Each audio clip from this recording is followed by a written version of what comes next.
Hello guys, welcome to this Vishwakarma classes. आज हम लोग क्लास 9th के मैथमेटिक्स में इंट्रोडक्शन टू यूक्लिड ज्योमेट्री में हम लोग आगे जानेंगे। तो आज हम लोग स्टेटमेंट के बारे में पढ़ेंगे। स्टेटमेंट क्या होता है, हम लोग ज्योमेट्री में ये अगली सीरीज है ज्योमेट्री की, तो स्टेटमेंट के बारे में जानेंगे। तो मैथमेटिक्स में स्टेटमेंट का मतलब क्या होता है, तो ऐसा sentence which is either true और फॉल्स बट नॉट बोथ। ऐसा सेंटेंस जो या तो ट्रू हो या तो फॉल्स हो, बट दोनों नहीं हो, उसको मैथमेटिक्स में स्टेटमेंट बोलेंगे। ठीक है, जैसे 4 + 9 6, तो ऑब्वियसली ये स्टेटमेंट फॉल्स है। तो स्टेटमेंट ये सेंटेंस फॉल्स है, तो स्टेटमेंट की डेफिनेशन क्या होती है, जो या तो ट्रू हो या तो फॉल्स हो। तो ये फॉल्स है तो स्टेटमेंट कहलाएगा। ठीक है, अब देखिए शेखर इज टॉल, शेखर लंबा है। तो शेखर लंबा है तो यहाँ तो कंफ्यूजन है ना, शेखर किससे लंबा है। हो सकता है शेखर मोहन से लंबा है बट गणेश से छोटा है। तो ये वाला स्टेटमेंट जो है कुछ लड़कों पर सही भी होगा, कुछ लड़कों पर गलत भी होगा। तो इसका मतलब इसमें दोनों प्रेजेंट है, ये ट्रू भी हो रहा है समटाइम्स फॉल्स भी हो रहा है। तो ऐसे सेंटेंस को मैथमेटिक्स में स्टेटमेंट नहीं कहा गया है। ठीक है, तो स्टेटमेंट या तो ट्रू हो या तो फॉल्स हो, बट दोनों नहीं होना चाहिए। ठीक है, जैसे शेखर टॉल है, तो शेखर किसी बच्चे से लंबा हो सकता है बट किसी से छोटा भी हो सकता है। तो ये कभी ट्रू भी हो सकता है, कभी फॉल्स, दोनों इसमें मीनिंग छिपे हुए हैं, तो इसलिए स्टेटमेंट ये नहीं है। अब आगे आते हैं हम लोग की मैथमेटिक्स में, आगे जानते हैं थ्योरम क्या होता है। थ्योरम जो है इस चीज को समझिए। तो थ्योरम ऐसा है स्टेटमेंट जिसको हम प्रूफ कर सकते हैं। A statement that requires proof, ऐसा स्टेटमेंट जिसको प्रूफ किया जा सकता है उसको थ्योरम बोलते हैं। जैसे किसी ट्रायंगल के एंगल्स का सम 180 होता है, तो इसको आप प्रूफ कर भी चुके होंगे, प्रूफ किया जा सकता है, तो ये थ्योरम कहलाएगा। तो ऐसा स्टेटमेंट जिसको प्रूफ किया जा सकता है उसको हम लोग थ्योरम कहते हैं। और उसके बाद है कोरोलरी। कोरोलरी क्या होता है, तो थ्योरम से जो इंफॉर्मेशन निकलती है, ठीक है ना, थ्योरम से result deducted from the theorem, theorem से जो और भी दूसरी जानकारियां निकलती है उसको क्या बोलते हैं, कोरोलरी। थ्योरम से जो दूसरे तरह के रिजल्ट, दूसरी तरह की जानकारियां जो उससे निकलती है, डिडक्ट का मतलब निकलती है, तो उसको बोलते हैं कोरोलरी। ठीक है,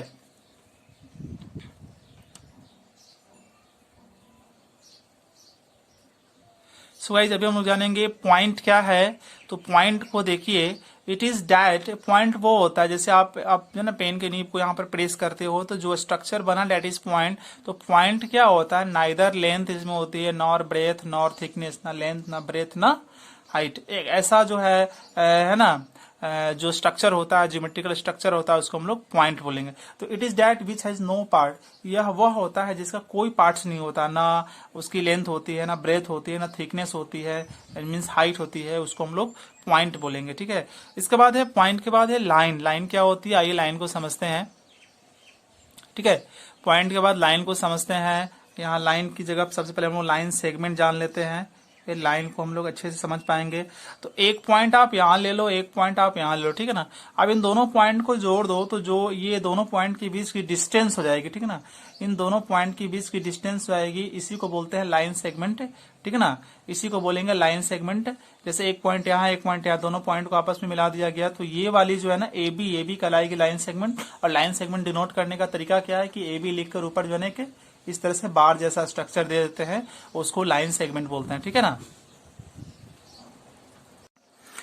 तो लाइन सेगमेंट की डेफिनेशन आप इस तरह से बोलेंगे कि अ portion of line is called line segment of line और लाइन सेगमेंट। ठीक है, अभी ध्यान दीजिए कि एक लाइन है, लाइन का जो पोर्शन होता है उसका कुछ भाग जो होता है ना, उसी को बोलते हैं लाइन सेगमेंट। ठीक है, जैसे मैंने कि पहले भी एग्जांपल में बताया था कि दो पॉइंट लेते हैं, दो पॉइंट के बीच के डिस्टेंस को ही कहते हैं लाइन सेगमेंट या सेगमेंट ऑफ लाइन कहेंगे।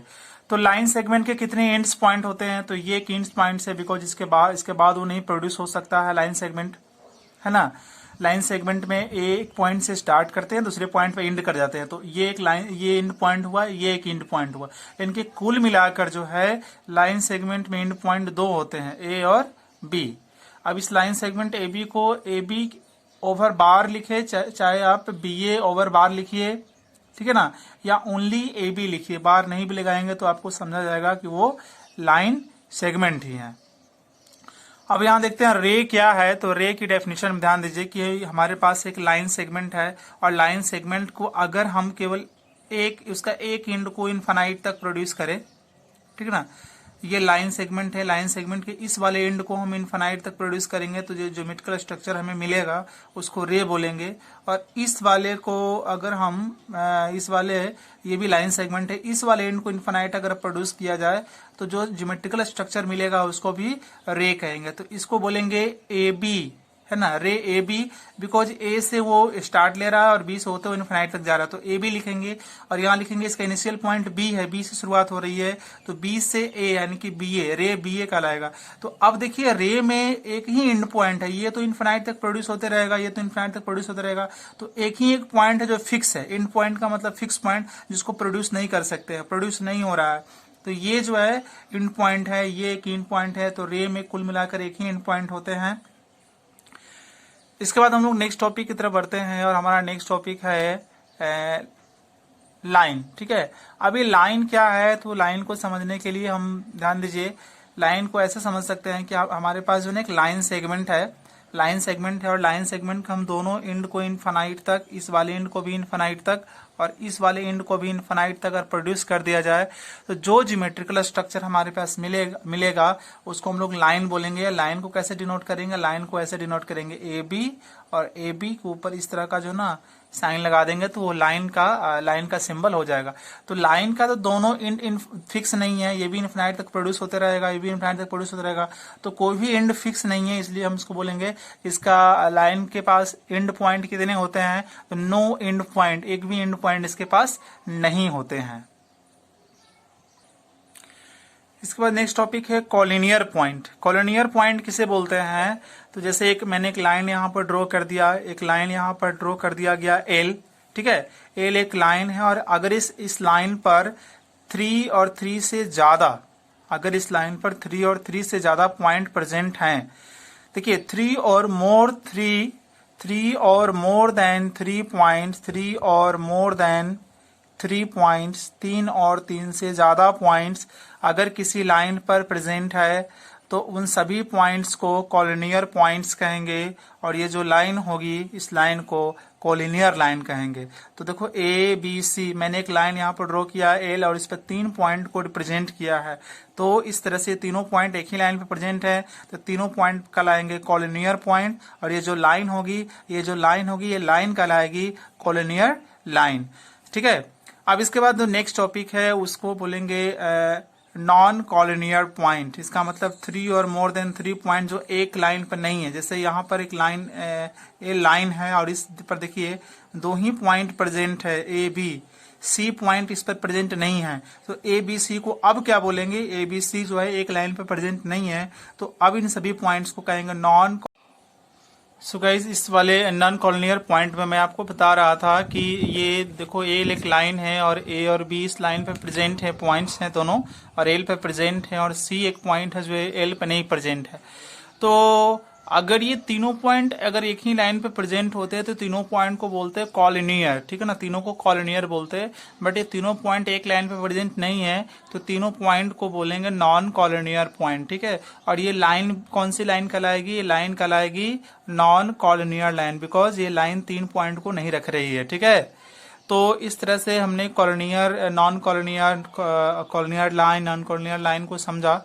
आगे की तरफ हम लोग बढ़ते हैं और आगे हमारा टॉपिक है, आगे का हमारा टॉपिक है उसको बोलेंगे हम लोग नॉन इंटरसेक्टिंग लाइन। ठीक है, नॉन इंटरसेक्टिंग लाइन का मतलब हो गया कि 2 लाइन जिसमें कोई भी पॉइंट कॉमन नहीं हो। जैसे देखिए एक लाइन ए बी है, दूसरी लाइन यहाँ पर ये ए बी, एक लाइन ए बी दूसरी लाइन पी क्यू, क्या ये दोनों लाइन एक दूसरे को कहीं पर काट रही है, नहीं काट रही है। तो इस तरह की जो लाइन होती है उसको बोलते हैं नॉन इंटरसेक्टिंग लाइन बोलेंगे। तो यहाँ ये दिखाया गया है कि ए बी लाइन और पी क्यू लाइन, इसका मतलब होता है कॉमन, इन दोनों में कॉमन है कुछ नहीं। यहाँ पे एक सिंबल लिखा हुआ है जिसको फाई पढ़ते हैं और फाई का मतलब होता है कुछ नहीं, मतलब कि दो लाइन जब एक दूसरे को नहीं काटे, मतलब दोनों में कुछ भी कॉमन नहीं हो, तो उन दोनों लाइन को बोलेंगे नॉन इंटरसेक्टिंग लाइंस। इसके बाद जो नेक्स्ट वाली जो लाइन है उस लाइन को बोलते हैं आपका इंटरसेक्टिंग लाइन। आप ध्यान दीजिए गौर से इस लाइन को देखिए, तो इस लाइन में आपको दिखेगा कि एक लाइन यहाँ पर ए बी है, एक लाइन यहाँ पर पी क्यू है। तो ये दोनों एक दूसरे को P पर काट रहे हैं, यानी कि P एक ऐसा पॉइंट है जो AB को भी ड्रॉ करेंगे तो AB में भी आ रहा है। तो आप देख सकते हैं कि एक लाइन AB और P के दोनों में P कॉमन है, यानी कि आप इसको जब ड्रॉ करोगे तो उसमें भी P आ रहा है, इसको भी ड्रॉ करेंगे उसमें भी आपका P आ रहा है, ठीक है ना। तो एक ऐसा पॉइंट है जो दोनों में प्रेजेंट, इस पॉइंट को है ना, यहाँ P एक लाइन AB एक लाइन PQ है, तो इस पॉइंट को ठीक है P ही रहने दीजिए, P डैश कर दीजिए, ठीक है, क्योंकि P सेम हो रहा था ना, तो P डैश कर दिए उसको। अब देखिए इस लाइन और इस लाइन में दोनों में क्या है, P है मौजूद, P डैश मौजूद है। तो ऐसी लाइंस ऐसी दो लाइंस या दो से ज्यादा लाइंस जिसमें कॉमन हो, कुछ न कुछ पॉइंट कॉमन हो, मतलब वो लाइन एक दूसरे को काटे, उसको बोलेंगे इंटरसेक्टिंग लाइंस, ठीक है। तो यहाँ डायग्राम में ये दिखाया गया है कि एक AB लाइन है, एक PQ है, दोनों में कॉमन क्या है, तो कॉमन नॉट इक्वल टू 5, मतलब कुछ कॉमन है, इसका मतलब होता है कुछ नहीं, बट यहाँ तो कुछ कॉमन है, इसीलिए यहाँ पर नॉट इक्वल किया गया है। नॉट इक्वल का मतलब कि कुछ कॉमन है, नॉट इक्वल 5 का मतलब हो गया कुछ कॉमन है। अगर इक्वल 5 कहते हैं तो इसका मतलब कुछ कॉमन नहीं है, ठीक है। तो इंटरसेक्टिंग लाइन में कुछ पॉइंट कॉमन होती है, नॉन इंटरसेक्टिंग लाइन में कोई भी पॉइंट कॉमन नहीं होती है। सो गाइज आज की क्लास में इतना ही। Thank you for watching. अगली क्लास में हम इससे आगे सीखेंगे। Thank you once again.